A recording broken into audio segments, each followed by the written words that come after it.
it was a game, Nigel, that couldn't have gone any better for Manchester United. And on the other hand, it really couldn't have gone any worse, could it, for Athletic Club tonight? Yeah, you look at both ends of the spectrum. You know, Manchester United exactly where they want to be. They went away from home, got the result. Athletic didn't really trouble them, no real problems.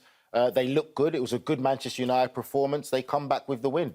They couldn't be any more happier with a second leg to come at Old Trafford, where they're going to be very confident about it. They're one game away from a European final, considering the disastrous domestic season that they're having. Athletic, on their hand, it's one of those games where you look at to think maybe the whole emotion of everything and the spectacle and what was at stake got too much for them. Because even at the start of the game, before they went a goal behind, I just felt that they were trying too hard. I said to Charlie, I said, when you watch that game, they're getting to the final third, but they're rushing that final pass. They're trying too hard. It's like there's too much emotion involved in this game right now than just letting the game come to them. And then Manchester United got the job done.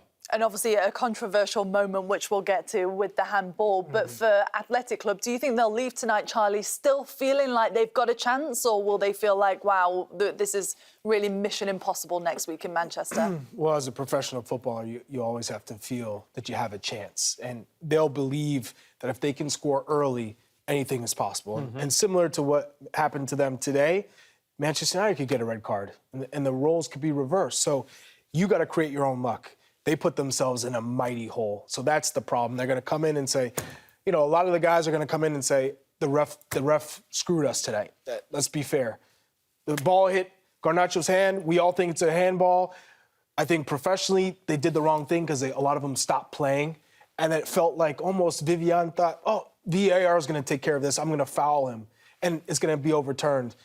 And it didn't. So I look at this game, I said, man, Athletic Club really lost an opportunity to make it at least competitive. Even being down to man, just lock it up, be tight, and lose the game 1-0 and be fine with that. They were out of the game psychologically after that moment. It was too big of a moment, right? And we'll break down the handball, if it was a handball that eventually ended up being a penalty kick for Manchester United, if we think it was or it wasn't.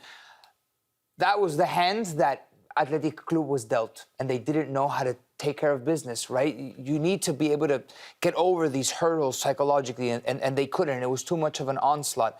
And now the slope of the mountain they need to overcome is incredibly steep.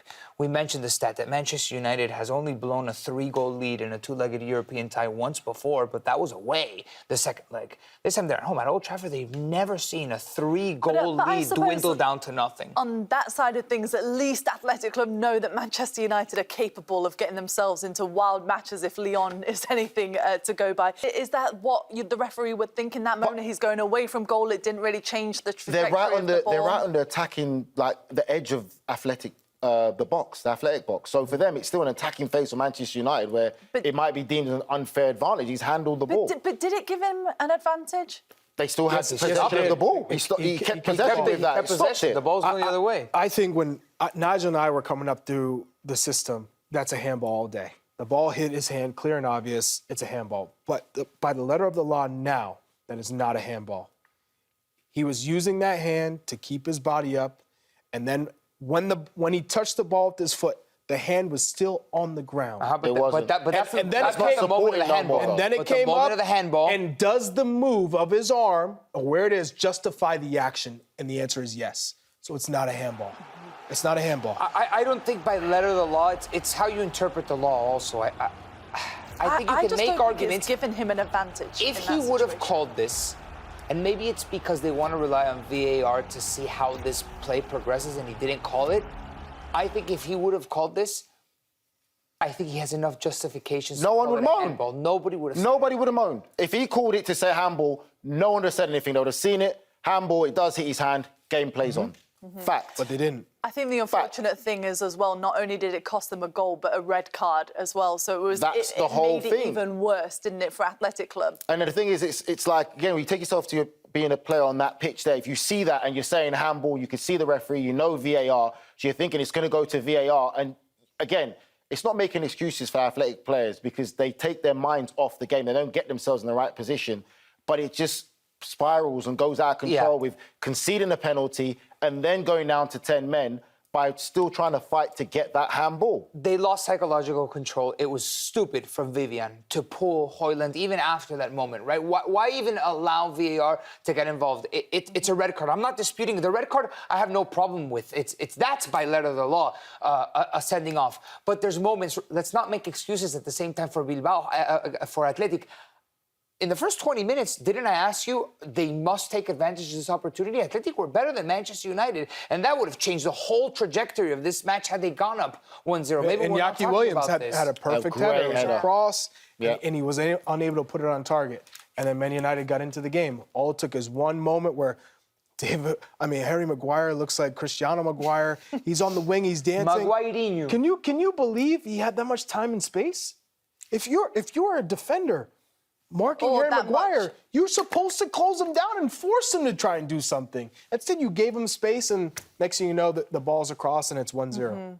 What about the third goal then for Manchester United? Bruno Fernandes. Again, Nigel, wasn't it? Just on the stroke of half-time. Just great play. You look at the system, you've got your wide players up there, your target, and Højlund comes back to win this. And then Garte being there with Bruno Fernandes supporting, puts him through there. It's a well-worked goal by Manchester United. But again, credit to him, it was a good performance. You know, there hasn't been a great deal to sing and dance about when it comes to Manchester United. We talk about this new system and the players learning it, and you're starting to see now a better understanding of the system in how it's working. You know who I want to give a special shout out to, because we talked about Ugarte, we talked about Bruno Fernandes, which you absolutely should, Harry Maguire. But Rasmus Højlund today, he's not going to show up on the score sheet, but his work ethic, his hold-up play creates the first goal. His run in the box creates the second goal with the PK and the red card. He was just active. And you have to figure out ways to help out the team, to contribute. And he's done that, even when he's not scoring. I understand that, but you're a striker, Man United. You've got to score goals. Yeah, but that there for me is like talking to a 16, 17-year-old. You've got to work hard, do the basics. That's what we expect. For one thing, they're scoring 3 goals in a match. You have to influence the game, regardless. Sometimes you score, sometimes you don't. But it was a positive for Rasmus Højlund today that he didn't score and he still made a difference. What about in the second half then? Because obviously not too much to talk about in terms of goals, but VAR was involved yet again with Harry Maguire in this decision that did go to VAR. Nico? Is it the Sannadi play? No, I'm not having it. Like at all. I'm sorry. Sannadi was trying to bait the referee into calling something. Maguire did his thing. Maroan was more concerned about drawing the contact than actually going for the ball. He's ahead of Maguire. Listen, I've seen stranger things happen. Listen, I've seen stranger things happen. And even Casemiro looks at the referee a bit worried there. He's got in front of Maguire. Look, there's hands all over the place. Stop it, Nigel. I'm just saying, again, it's down to interpretation. Even the AR was like... Maybe in Spain that could be given. Maybe in England it probably won't be given. So it's the interpretation of the game. Let's play different ball. Cultures and different all of this. cultures. Let's Nige. He was looking for it. I know the Prem that you He was looking for it. Nige. Behave. I'm done with soft penalties. And VAR has inevitably allowed so many soft penalty kicks to be called, like the one in the Spurs Bodo Glimt game. But Nige, let's play ball, mate. Come on. Nige. He gave you the mate. Nige, this is football, Let's play ball, mate. This is football. He was looking for it, but listen, I would not have been surprised if it was given. Let's hear from Ronaldo Maguire, shall we? He's been speaking after the match. 3-0 after the first leg. Was that just a really well-executed first 45 minutes? Yeah, I think it was. Listen, the first 20 minutes was difficult. The crowd was super loud. The intensity was high. They come after us. We made a few errors. We looked a little bit nervous at times in the first 20 minutes.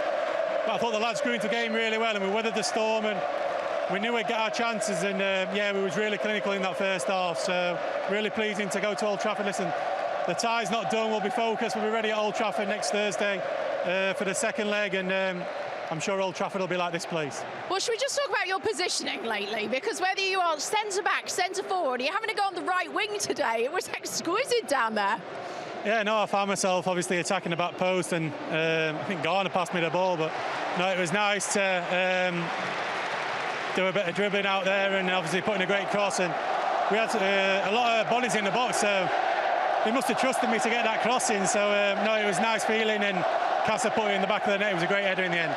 You won't have seen this because you've just come off, but they're calling you Haradinho on Twitter right now. You've got a new nickname. Oh, it's brilliant. I'm sure there's a few nicknames out there for me. But no, it's more important the win. It was a clinical first half, a professional second half. We had chances to get the fourth, but we maybe could have played at a little bit bigger tempo, but I think we played really maybe a little bit too safe. But no, it's a great victory in the end. But like I said, another big game on Thursday next week.